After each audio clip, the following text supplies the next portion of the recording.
Daria is a widow. Her husband, Mykola, was killed on the front line in eastern Ukraine. Daria told us about the day her family fell apart. I asked what they were doing. He replied that they were just patrolling the territory. And then he confessed that Russian-led militants were constantly shelling them. Then my phone rang. I thought it was my husband calling, but it was Alexander Zuyev. He told me that Kolya was killed. I couldn't believe it. I asked him if he was sure maybe he had made a mistake. I just talked to my husband a couple of hours before.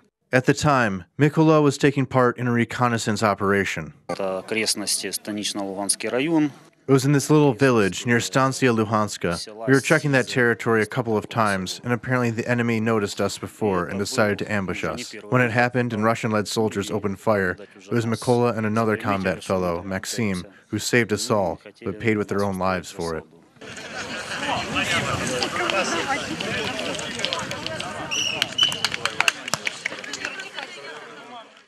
Mykola's 9-year-old son now shares his late father's lifelong passion, playing football.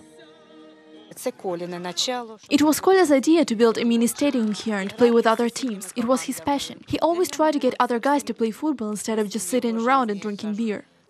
Mykola Postolnyi died on July 16, 2014. Some of his friends have decided to play a game of football every year on this day in honor of his memory.